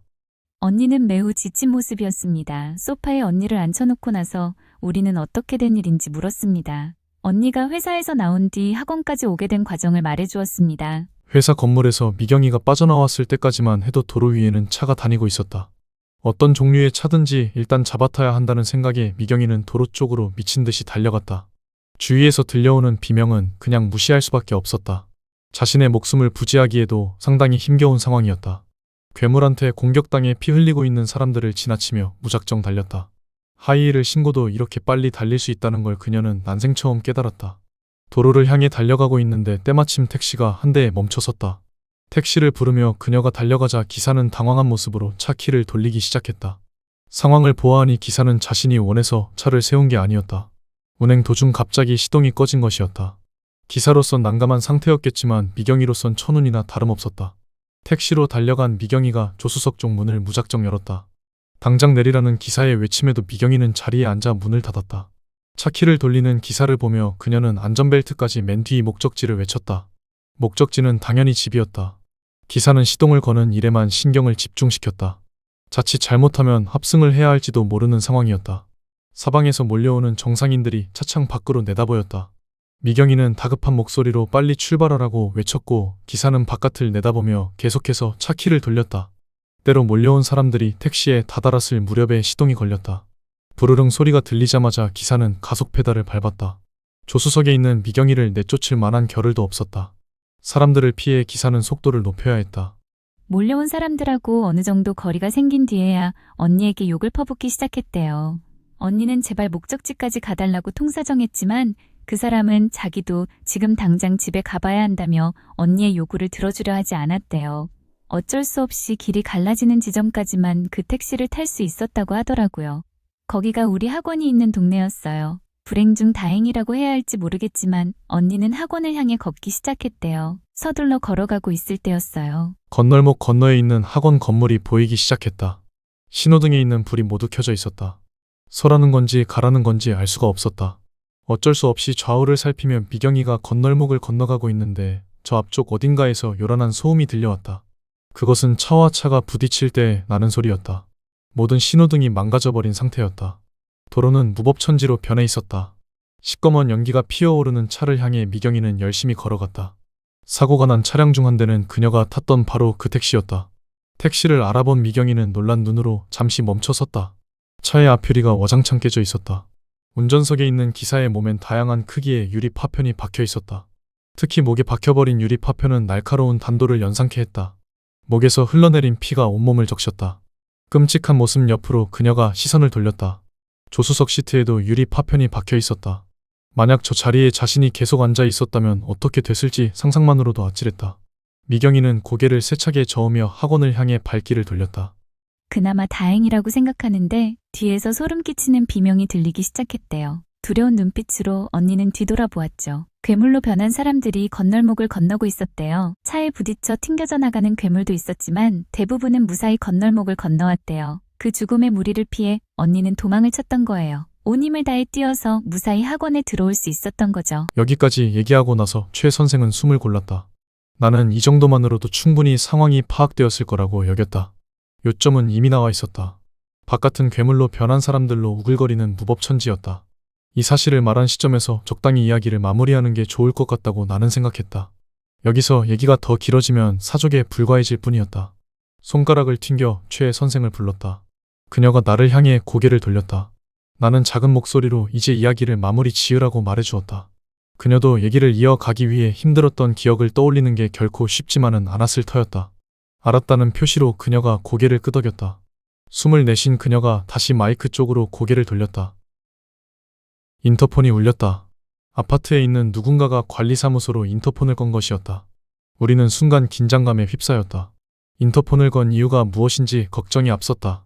지금으로선 최 선생의 경험담과 관련해서 인터폰을 건 것이라고 밖에는 볼 수가 없었다. 과연 긍정적인 평가가 나올지 아니면 부정적인 평가가 나올지 궁금했다. 긍정적이라면 다행이지만 부정적인 경우라면 굉장히 난처해질 것이었다. 마음 편하게 인터폰을 받을 수가 없었다. 아무도 나서지 않는 가운데 영성 씨가 의도치 않게 헛기침을 내뱉자 기다렸다는 듯 모두 그를 쳐다보았다. 당황한 기색으로 사람들을 둘러보던 그가 어쩔 수 없다는 듯 어깨를 들먹이곤 인터폰 수화기를 향해 손을 뻗었다. 긴장했는지 손이 떨렸다. 관리사무소입니다. 마치 이곳에서 일하는 직원인 것처럼 그가 말했다. 하지만 수화기 너머에서 들려오는 목소리에 영성 씨는 곧 눈살을 찌푸렸다. 긍정적인 쪽보다는 부정적인 반응에 가까운 모양이었다.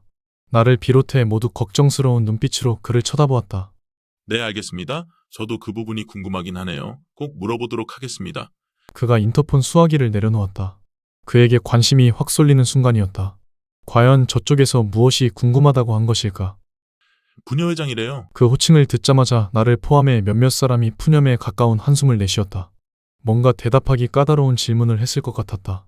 얘기만 듣기론 최악의 상황인 것 같은데 둘 다 여자의 몸으로 어떻게 이곳까지 무사히 왔는지 궁금하다고 하네요. 영성 씨가 말하자 사람들이 이번엔 고개를 끄덕였다. 미경이를 떠올리면 고개를 끄덕이는 게 어색했지만 나 역시도 그 부분이 궁금한 건 마찬가지였다. 모두 최 선생이 궁금증을 풀어주기만을 바라는 눈치였다. 인터폰이 온 순간부터 입을 다물고 있던 최 선생이 고개를 숙였다. 심상치 않은 분위기에 그녀를 살펴보았다. 눈물이 떨어지고 있었다.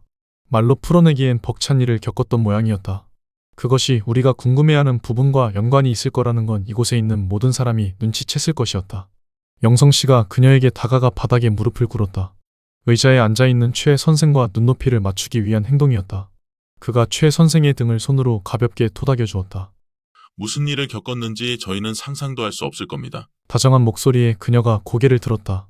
눈물을 글썽거렸다. 하지만 선생님은 그 일을 겪고도 여기까지 무사히 도착한 생존자입니다. 우리로선 상상도 하지 못할 그 경험을 함께 공유할 수 있도록 허락해주세요. 최 선생이 고개를 끄덕이며 마이크 앞으로 다가갔다. 손으로 눈물을 훔친 그녀가 목을 가다듬었다. 저희 언니가 학원 안으로 들어오고 나서 상황은 완전히 변했습니다. 언니를 쫓아온 무리가 문 앞에서 진을 치기 시작한 거예요. 보기에도 끔찍한 그것들 때문에 우리는 공포에 휩싸일 수밖에 없었습니다. 그 와중에 미경이는 탈진한 상태로 휘청거렸다.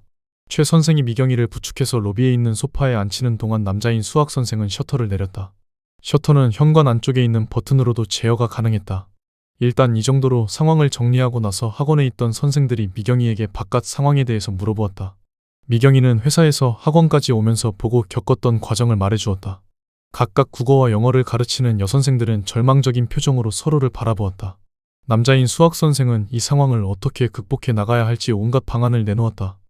이런저런 방안 중에는 건물에서 구조대가 오기를 기다리자는 것도 있었어요. 그나마 가장 현실적인 방안인 것 같았죠. 바깥 상황을 온몸으로 겪었던 언니도 처음엔 그러는 게 좋을 것 같다고 했어요. 하지만 미경이는 곧 생각을 바꾸었다. 구조대가 올 가능성은 현실적으로 희박했다. 무작정 구조대가 오기만을 기다리는 것보다는 뭔가 체계적인 계획이 필요했을 터였다. 미경이라면 분명 그렇게 생각했을 거라고 추측하며 나는 최 선생 얘기에 귀를 기울였다. 국어 선생님과 저는 건물에서 버텨보자는 의견을 끝까지 밀어붙이려 했지만 수학 선생님이 내놓은 또 다른 의견 때문에 그럴 수가 없었죠. 그것은 식량 문제였다. 식당이 따로 마련되어 있는 건물이 아니었다. 샅샅이 뒤져봐야 먹을 거라곤 유통기한이 지난 과자밖에 나오지 않을 것이었다. 때마침 국어 선생의 배에서 꼬르륵거리는 소리가 났다. 정수기가 있으니까 물은 어떻게 해결된다고 해도 음식 문제는 도저히 해결할 수 있는 방안이 없었어요. 최 선생이 말하고 있는데 정 형사가 내 옆으로 다가왔다. 귓속말을 해도 되겠느냐는 표시에 나는 고개를 끄덕였다. 그가 내 귀에 손을 갖다 댔다. 지금 저분이 말하고 있는 상황 말입니다. 마치 당장이라도 이곳에서 떠나야 한다는 말처럼 해석될 수도 있겠어요. 맞는 얘기였다. 이곳에 머물러 있어도 언젠가 식량이 떨어질 것이었다. 그러고 나면 무슨 일이 벌어질지 아무도 장담할 수 없었다. 최 선생 얘기를 듣고 있자니 어쩌면 이곳에서 떠나는 게 더 나은 방법일지도 모르겠다는 생각이 들었다. 머리가 복잡해지기 시작했다. 일단 얘기를 끝까지 다 들어보도록 하죠. 그때 가서 판단해도 늦지 않을 것 같습니다. 어쩌면 우리 생각이 틀렸을 수도 있었다. 이곳에 머물러 있는 것보다는 차라리 다른 곳으로 이동하는 게 더 나은 방법일지도 몰랐다. 확신했던 것에 빈틈이 생기자 자신감이 확 줄어들었다. 어쨌든 내 말 맞다나 최 선생 얘기를 계속 들어보고 나서 판단해볼 문제였다. 이야기는 계속 이어졌다. 아무리 생각해봐도 2, 3일 정도밖에는 버틸 수 없겠더라고요. 어떻게 해야 할지 우린 당장 결정을 내려야 했어요. 그 결정이 늦으면 늦을수록 우리에게 남아있는 힘도 점점 떨어질 수밖에 없었기 때문이죠. 이런저런 방안이 나왔고 결국엔 떠나기로 결정을 내렸다. 밥 한 끼 먹지 못한 상태에서 2, 3일 더 버텨봐야 그 후엔 아무것도 하지 못할 거라는 판단이 그런 결정을 내리게 했다. 네 사람은 안전한 곳으로 가기 위한 계획을 짰다. 사실 수학 선생님이 거의 모든 계획을 짰다고 보면 될 거예요. 천만다행스럽게도 그때까진 인터넷을 사용할 수 있었어요. 우리는 그분의 지시에 따라 이것저것을 검색해봤죠. 와이파이는 사용할 수 없었다. 휴대폰과 마찬가지로 이용하고자 하는 사람들이 폭주했기 때문이었다. 유선으로 연결된 인터넷은 사용이 가능했다. 물론 속도가 현저히 떨어지는 건 감안을 해야 했다. 1층 접수 창구에 있는 컴퓨터를 이용했다. 수학 선생은 각자 살고 있는 거주지까지 가는데 걸리는 시간과 가는 길에 현재의 상황을 알아보라고 다른 세 사람에게 지시를 내렸다. 물론 그 자신도 똑같은 정보를 인터넷으로 알아보았다. 인터넷에 들어가 보니 예상외로 많은 사람이 쓸만한 정보를 꾸준히 올리고 있었다. 특히 트위터와 페이스북을 통해서는 거의 실시간 정보를 알아낼 수 있었다. 미경이가 학원 앞에서 겪었던 일도 누군가가 카메라로 찍어서 인터넷에 올려놓았다. 와이파이를 사용할 수 없는 상황에서도 사람들은 불편을 감수한 채 인터넷을 계속 이용했다. 인터넷의 위력에 새삼 놀라며 네 사람은 각자 수집한 정보를 서로 비교해보았다. 목적지까지 걸리는 시간과 상황 등을 고려해봤을 때 국어선생의 원룸이 가장 괜찮을 것 같았다. 주상복합 건물이기 때문에 음식 문제로 인한 고민도 줄어들 것이었다. 목적지를 정한 네 사람은 건물의 바깥 상황을 살펴보기 위해 감시카메라 영상을 모니터로 확인했다. 건물 2층 높이에 있는 카메라는 컴퓨터로 제어가 가능했다. 목표가 생기고 나니까 일이 술술 풀리는 느낌이었다. 여전히 그것들은 문 앞에 모여 있었어요. 실망한 우리와 달리 수학 선생님은 쾌재를 불렀죠. 왜 그런가 봤더니 지하주차장 출입구에는 그것들이 하나도 없더라고요. 차를 가져온 수학 선생님이 눈빛을 반짝이더군요. 물론 상황이 아주 좋은 건 아니었다. 인터넷에서 수집한 정보에 의하면 국어선생님의 원룸까지 가는 길은 아직 운전할 수 있는 것으로 추정되었지만 그것은 어디까지나 인터넷에서 알아본 정보에 불과했다. 실제로 닥쳐보면 어떤 상황일지 아무도 몰랐다. 상황이 이렇다 하더라도 머뭇거릴 시간이 없었다. 시간이 지나면 지날수록 상황은 더 악화될 것이었다.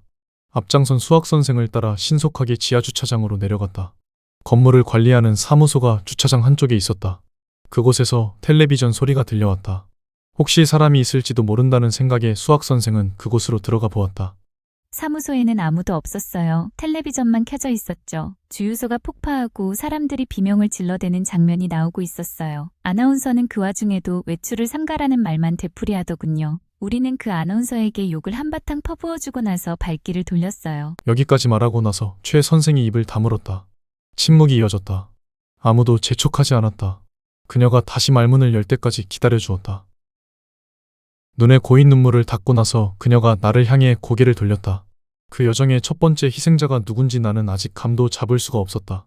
그녀가 마이크에 다시 입을 갖다 댔다. 어디에 숨어 있었던 건지 지금도 모르겠어요. 나가려고 발길을 돌린 순간 그 순간 그들 앞에 나타난 건 좀비로 변한 관리인이었다. 붉은 침을 질질 흘리며 그가 여자들을 향해 달려들었다. 비명이 터져 나온 가운데 수학선생이 의자를 집어들었다. 내가 알기로 수학선생은 싸움하고는 어울리지 않는 남자였다. 얼굴 생김새나 덩치가 모범생을 연상케 하는 쪽이었다. 그런 남자가 의자를 집어들어 끔찍한 괴물을 향해 있는 힘껏 휘둘렀다. 나무 의자가 부서질 정도로 세게 내리쳤지만 관리인은 끄떡도 하지 않았다. 오히려 화만 돋은 것 같았다. 여자들한테 가던 발길을 돌려 수학선생을 향해 득달같이 달려들었다. 우리는 아무것도 할 수 있는 게 없었어요. 너무 놀라서 움직일 수도 없었죠. 얼어붙은 듯 그 자리에 그냥 그렇게 서 있었어요. 멍청하게 그러고 있는 우리를 향해 수학선생이 소리를 질러댔어요. 죽기 직전에 내지른 최후의 발악이었다. 목에서 뿜어져 나온 피로 바닥이 붉게 물들었다. 수학선생은 가까스로 손을 움직여 바지주머니에서 차키를 꺼냈다. 그걸 본 미경이가 제일 먼저 정신을 차렸다. 어떻게든 이곳에서 빠져나가야 한다. 그러려면 수학선생의 차키가 필요하다. 미경이는 아마도 그런 생각을 하면서 차키를 향해 손을 뻗었을 것이었다. 닿을 듯 말 듯했다. 죽음이란 늪에 빠져버린 수학선생이 마지막 힘을 다해 차키를 미경이에게 던졌다. 포물선을 그리며 날아간 차키가 미경이의 손안에 쏙 들어갔다. 차키를 받은 미경이가 반사적으로 고맙다고 말했지만 수학선생은 더 이상 대꾸할 수 없었다. 관리인은 눈앞에 있는 먹잇감에 목을 뼈만 남겨놓고 모조리 뜯어먹었다. 차키를 던지고 나서 수학 선생은 숨을 거둔 것이었다. 감상에 빠져 있을 여유가 없었다. 차키를 챙긴 미경이가 두 여자의 등을 밖으로 떠밀었다. 최 선생은 그나마 정신을 차린 듯 했지만 국어 선생은 충격에서 빠져나올 기미가 보이지 않았다. 미경이와 최 선생이 국어 선생을 양쪽에서 붙잡아 사무소에서 끌어낸 뒤 재빨리 문을 닫았다. 미경이의 시선이 수학 선생의 차를 찾아 분주하게 움직였다. 지하주차장에는 차가 많지 않았어요. 뒤늦게나마 정신을 차린 국어 선생님이 수학 선생님의 차가 무엇인지 알고 있더군요. 우리는 최대한 빨리 움직였어요. 문을 닫아놓긴 했지만 사무소 안에서 들려오는 소리가 심상치 않았거든요. 미경이가 운전석에 올라탔고 최 선생이 조수석에 올라탔다. 원래 계획대로라면 길을 알고 있는 국어 선생이 조수석에 앉아야 하지만 그녀는 그때 길을 안내해 줄 수 있는 상태가 아니었다. 뒷좌석에 올라탄 국어 선생은 하염없이 눈물을 흘렸다. 억지로 그치게 할 수도 없었고 본인도 제어하기가 힘들었을 터였다. 그냥 가만히 내버려 두는 게 가장 좋을 것 같았다. 목적지까지 가는 길은 다른 방법으로도 충분히 찾을 수 있다고 생각했다. 와이파이가 안 되는 상황에서 내비게이션은 어차피 믿을 수가 없었어요. 그래서 프린터로 자료를 뽑아서 가져왔죠. 굳이 국어 선생님의 도움을 요청해야 할 필요는 없었습니다. 미경이가 시동을 거는 부분에서 누군가가 아파트 관리사무소 출입문을 두드렸다. 최 선생이 입을 다물었다. 나머지 사람들은 모두 문을 향해 고개를 돌렸다. 잠가놓지 않은 상태였다. 문이 벌컥 열렸다. 아파트 주민인 듯한 여자 2명이 안으로 들어왔다. 부녀 회장님 아니십니까? 이 소장이 여자를 알아보았다. 옆에 있는 또 다른 여자는 부녀의 총무라고 했다. 방송하고 있는 분이 누구죠? 질문을 던져놓고 나서 대답을 들을 새도 없이 부녀회장이 최 선생한테 걸어갔다. 그 걸음걸이가 매우 위협적이었다. 영성 씨가 최 선생 앞을 가로막았다. 왜 그러십니까? 멈춰 선 부녀회장이 허리라고 생각되는 부분에 손을 갖다 댔다. 괴물이 좋아하게끔 살집이 많이 붙어있는 여자였다. 도대체 이야기의 맥락을 잡을 수가 없어서 위험을 무릅쓰고 직접 내려와 본 거예요. 그녀 옆으로 총무라는 여자가 다가갔다. 대조적인 덩치의 총무는 보란듯이 팔짱을 꼈다. 삐쩍 마른 몸매인 총무가 영성 씨 뒤에 있는 최 선생을 쏘아보았다. 우리 회장님 말씀은 그래서 우리가 어떻게 해야 하느냐 이 말입니다. 그냥 이곳에 남아 있어야 하는 건지 아니면 당장 다른 곳으로 떠나야 하는 건지 결정을 내리기가 힘들단 말이죠. 매섭게 쏘아붙인 총무가 영성 씨 쪽으로 시선을 옮겼다. 영성 씨가 움찔하는 게 보였다. 지켜보고 있는 나도 흠칫 놀랄 정도로 눈빛이 날카로웠다. 누군가가 나서서 이 갑작스러운 방문에 맞서야 했다. 알게 모르게 분위기가 정 형사 쪽으로 흘러갔다. 어찌 됐든 경찰이었고 아직은 공권력이 먹히는 상황이었다. 나를 비롯해 다른 사람들도 그를 쳐다보았다. 사람들의 시선에 억지로 떠밀려 나가듯 그가 두 여자에게 다가갔다. 두 여자는 전혀 기죽지 않았다. 무슨 말씀이신지 충분히 알겠습니다. 정 형사가 말하자 총무가 한숨을 내쉬었다. 아저씨는 뭡니까? 예의라곤 조금도 찾아볼 수 없는 말투였다. 고개를 저으며 정 형사가 신분증을 꺼내서 보여주었다. 두 여자가 그 신분증을 확인하고 나서 멈칫거린 순간이었다. 밖에서 경계 근무를 서고 있던 군인이 문을 박차고 안으로 들어왔다. 얼굴에 드러난 표정이 무슨 일이 일어났는지 대충 짐작할 수 있게끔 해주었다. 당혹스러움과 공포가 적절하게 뒤섞여 있었다. 나는 드디어 우려했던 일이 벌어졌다는 걸 알 수 있었다. 조 좀비들이 떼거리로 몰려오고 있습니다. 모두 피하셔야 합니다. 당장! 바깥에서 총성이 들려왔다. 상황이 예상보다 훨씬 더 안 좋은 방향으로 돌아갔다. 정 형사가 권총을 꺼냈다. 총무가 놀란 듯 눈을 동그랗게 떴다.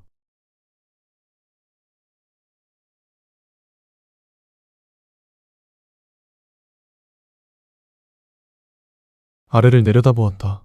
정문과 후문으로 들어온 좀비들이 먹잇감을 찾아 돌아다니고 있었다. 20층 높이인 옥상에서 내려다봐도 그것들의 정체가 무엇인지 알아볼 수 있었다. 고장난 로봇 같은 움직임이며 피로 물들어 있는 모습 등이 결코 정상인으로 보이지는 않았다.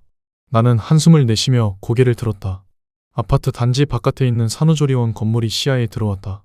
이상현상으로 인해 좀비로 변하는 대상은 임신 중인 여자들이었다.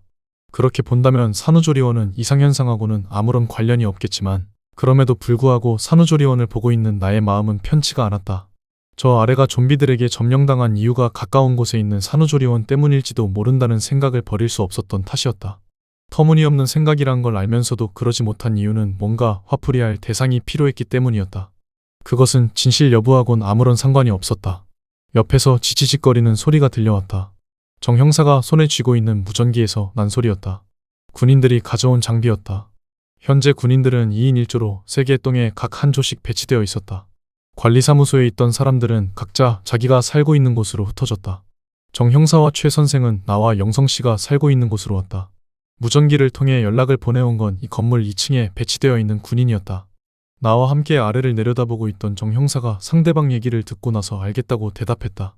옆에 있던 영성 씨가 무슨 일이냐고 정 형사에게 물었다. 2층 상황이 아무래도 위험 수위에 다다른 모양입니다. 내려가서 확인해 봐야 할 것 같습니다. 정 형사의 말에 영성 씨도 같이 내려가겠다고 나섰다. 나는 그러고 싶은 마음이 조금도 들지 않았다. 옥상에 올라와 있는 지금 상황만으로도 나는 두려움을 감당하기가 어려웠다. 일단 저 혼자 내려가 보겠습니다. 정 형사가 영성 씨에게 무전기를 건네주었다. 상황을 보고 필요하면 연락을 드릴지 모르니까 주파수는 되도록 다른 데로 돌리지 마시기 바랍니다. 문을 열고 나가는 그를 보면서 나는 담배를 물었다. 상쾌한 아침이어야 하는데 기분은 전혀 그렇지 않았다. 밤을 새워서 피곤하긴 했지만 졸음이 쏟아지지는 않았다. 이런 상황에서 온전한 정신으로 잠자리에 들 수 있는 사람이 과연 몇 명이나 될지 모르겠다. 상황은 점점 더 안 좋은 방향으로 흘러가고 있었다. 아파트에서 나간 사람들은 어떻게 됐을까요? 영성 씨가 저 먼 곳에 시선을 던지며 나에게 물었다. 나도 궁금했다. 그들이 어떻게 됐을지. 담배에 불을 붙였다. 무사히 목적지까지 간 사람은 거의 없을 것 같습니다. 여기가 이런 걸 보면 바깥은 더 심하다는 얘기죠. 제대로 된 무기도 없이 거리를 돌아다닌다는 게 지금으로선 아주 위험한 짓인 것 같습니다. 내 얘기에 영성 씨도 고개를 끄덕였다. 불과 몇 시간 전에 보았던 마지막 이탈자의 모습이 아직도 눈앞에 선했다. 경계 근무를 서던 군인이 관리사무소로 들어와 절망에 가까운 현실을 알려준 뒤에 일어난 일이었다. 모두 관리사무소에서 밖으로 뛰어나갔다. 정문을 지키던 군인 2명이 방아쇠를 당기며 뒤로 물러나고 있었다. 그들이 겨냥한 총구 방향으로 고개를 돌렸다. 어림잡아 10명 정도 되는 좀비들이 다가오고 있었다. 행동이 빠른 건 아니었지만 그들의 모습만으로도 우리는 충분히 두려움에 휩싸였다. 선두에 서 있던 좀비 중 하나는 턱이 아예 없었다. 아래로 길게 늘어져 있는 혀가 꿈틀대며 움직였다. 그야말로 공포영화에서나 봤음직한 모습이었다. 또 다른 좀비는 양쪽 팔이 없었다. 보기에도 처참할 정도로 뜯겨져 나간 흔적이 고스란히 남아있었다. 관리사무소에 있던 사람 중 몇 명이 토하는 소리가 들려왔다. 뭐니 해도 앞권은 임신부였을 좀비들이었다. 볼록하게 배가 불러있는 상태로 먹잇감을 찾아 우리에게 다가왔다. 그녀들은 몸에 특별한 상처나 외상이 없었다. 그럼에도 불구하고 좀비라는 사실엔 변함이 없었다. 다른 곳에서 식사를 하고 온 흔적이 입가와 옷에 묻어 있었기 때문이었다. 남녀노소 가리지 않고 방아쇠를 당기던 군인들도 그녀들에겐 차마 총구를 돌리지 못했다. 가까이 다가오면 개머리판으로 머리를 가격하거나 그것도 안 되면 다리를 쏘는 식으로 방어를 했다. 몸을 지탱하고 원하는 곳으로 갈 수 있게 해주는 다리가 사라진 뒤에도 그것들은 두 팔을 이용해 천천히 기어왔다. 불은 배를 바닥에 질질 끌면서 그것들이 괴성을 내질렀다. 사람들은 각자 자기 집으로 순식간에 흩어져 달아났다. 남은 건 나, 영성 씨, 최 선생, 정 형사 그리고 이 소장과 부녀의 관계자 2명이었다. 물론 군인들은 계속해서 우리 곁에 남아 있었다. 후문 쪽에서 경계에 근무를 서고 있던 군인 3명과 만나기 위해 우리는 중간 지점인 놀이터로 후퇴했다. 계획이 있습니까? 정 형사님? 뒷걸음치면서 나는 그에게 물었다. 계획이나 마나 어차피 밖으로 나가긴 다 글렀네요. 그의 말을 들으며 나는 부녀의 관계자 2명의 눈치를 살폈다. 당당하던 모습은 사라지고 겁에 질린 아줌마들만 남아있었다. 부들부들 떨고 있는 모습이 안쓰러웠다. 이곳에 머무르면서 최대한 버텨볼 수밖에 없을 것 같습니다. 그 이상 무슨 계획 같은 게 있을 리 없었다.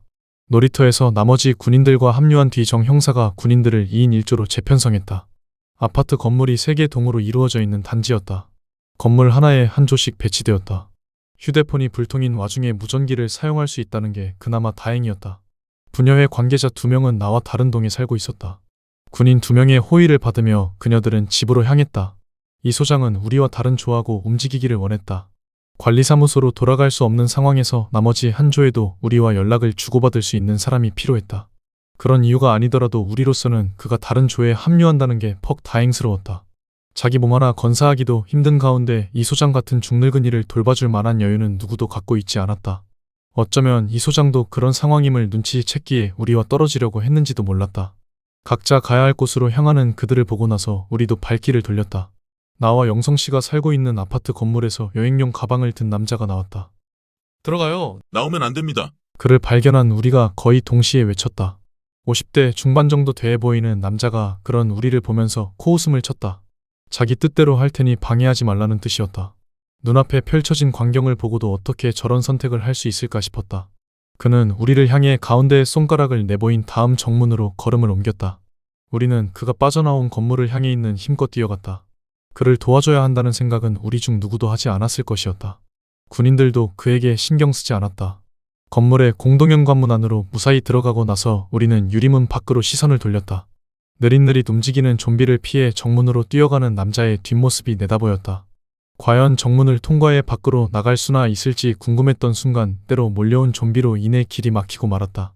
당황한 듯 우물쭈물하던 남자가 뒤돌아서자 좀비가 그를 덮쳤다. 비명을 질러볼 새도 없었다. 바닥에 쓰러진 그가 우리를 향해 필사적으로 손을 뻗었다. 부들부들 떨리던 손은 이내 곧 바닥으로 떨어졌다. 굶주린 좀비 무리가 그의 몸을 뜯어먹기 시작했다. 최 선생이 울먹이며 영성씨 품에 안겼다. 그런 그녀를 보듬어주면서도 그의 시선은 바깥에 꽂혀 있었다. 그의 시선에서 분노나 두려움 같은 감정은 느껴지지 않았다. 인간은 환경에 적응하기 나름이구나 생각하며 나는 정 형사 쪽으로 고개를 돌렸다. 이 유리문도 곧 깨지고 말 거예요. 바리케이드를 쳐놔야 합니다. 공동현관문은 통유리로 되어 있었다. 이쪽으로 몰려오는 좀비 무리를 내다보며 정 형사가 고개를 끄덕였다. 빈집이 꽤 많을 겁니다. 문을 열 수 있다면 무작정 들어가서 바리케이드로 쓸 수 있는 걸 찾아보도록 합시다. 정 형사가 말하는데 지하주차장으로 통하는 계단 쪽에서 심상치 않은 괴성이 들려왔다. 현관문뿐만 아니라 지하주차장도 신경을 써야 했다. 군인이 갖고 있는 무전기에서 지지직거리는 소리가 났다. 다른 조에서 통신을 원한다는 신호였다. 이 소장을 데려간 조에서 소식을 보내왔다. 그곳은 공동현관문을 미처 닫지 못해 좀비들이 1층을 점령해버렸다는 소식이었다. 불행한 소식이지만 절망 속에서 희망도 보였다. 주민들의 도움을 받아 1층과 2층을 오르내리는 계단참에 온갖 가구로 바리케이드를 쌓을 수 있었다는 것이다. 만약 그렇게 하지 않았다면 2층도 장담할 수 없었을 것이었다. 우리도 그렇게 해야 했다. 지하주차장 쪽은 어차피 포기하는 게 나을 것 같았다. 그곳까지 막을 수 있을 만한 상황이 아니었다. 우선 1층에 살고 있는 주민들을 위로 대피시켜야 했다. 현관문과 지하주차장은 군인에게 맡겨놓고 최 선생은 19층에 있는 나의 집으로 올려보낸 뒤 우리는 1층에 있는 두 집의 초인종을 눌렀다. 양쪽 다 아무런 응답이 없었다. 정 형사와 영성 씨가 초인종 다음으로 문을 직접 두드리는 동안 나는 혹시나 하는 심정으로 문고리를 돌려보았다. 문이 잠겨있지 않았다. 아직 사람이 있을지도 모르기 때문에 나는 조심스레 집 안으로 들어가 보았다. 피 냄새가 진동했다. 나도 모르게 눈살을 찌푸렸다. 그냥 아무렇지도 않게 볼 수 있는 광경이 아니었다. 거실은 그야말로 끔찍한 살인 현장이었다. 시체는 전부 두 구였다. 하나는 소파에 엎드린 자세로 놓여 있었다. 얼굴은 거실을 향해 모로 돌아가 있었다. 감지 못한 두 눈엔 아직도 공포와 두려움이 남아 있었다. 다른 한 구는 바닥에 엎드려 있었다.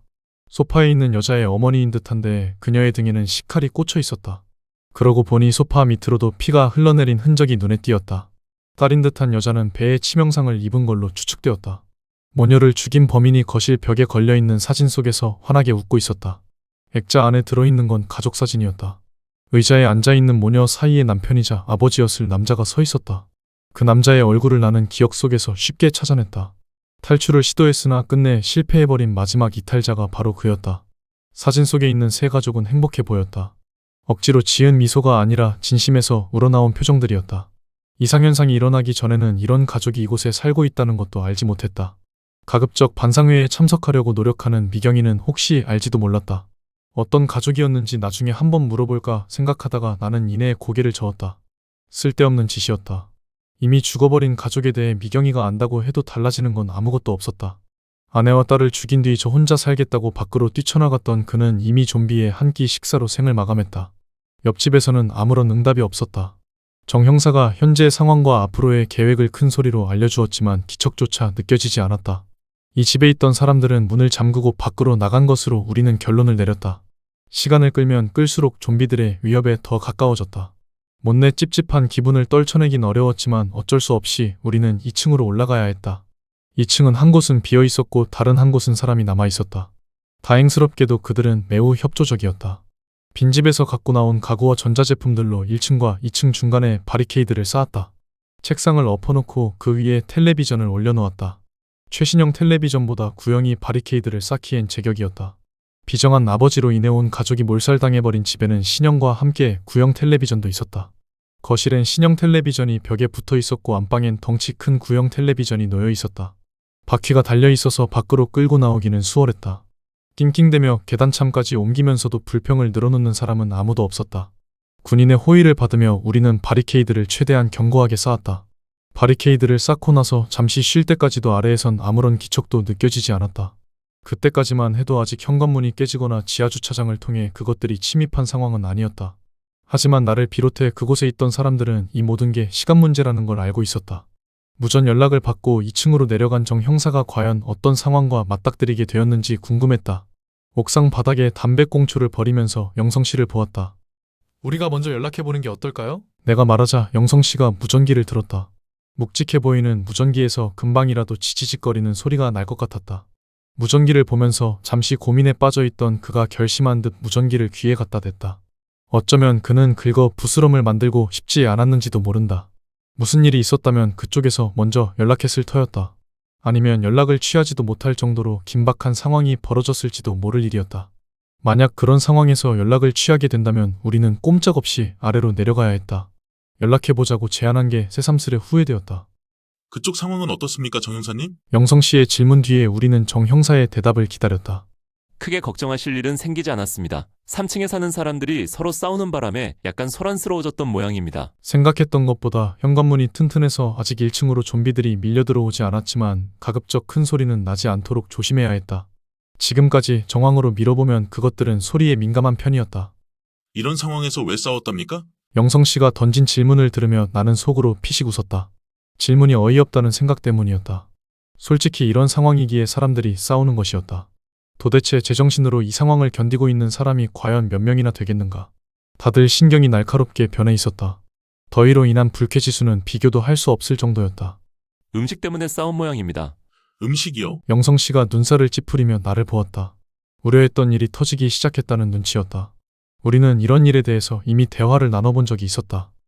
3층에 사는 그 말라깽이 아저씨 있지 않습니까? 그 양반이 옆집에 가서 쌀을 얻으려고 했던 모양이에요. 많이도 필요 없으니까 조금만 부탁한다고 말한 모양인데 이런지 아예 거절하더랍니다. 그 과정에서 옆집 아저씨가 심한 말을 했던 모양이에요. 정확하게는 잘 모르겠지만 자존심을 깎아내리는 말이었나 봅니다. 결국 화가 난 말라깽이 아저씨가 옆집 아저씨를 불러내서 싸움을 벌였다는 얘기였다. 무전을 끝낸 영성씨의 얼굴에 걱정스러워하는 기색이 드러났다. 그런 그에게 나는 담배를 권했다. 기다렸다는 듯 그가 담배를 입에 문 다음 불을 붙였다. 우리가 우려했던 일이 드디어 일어나기 시작했네요.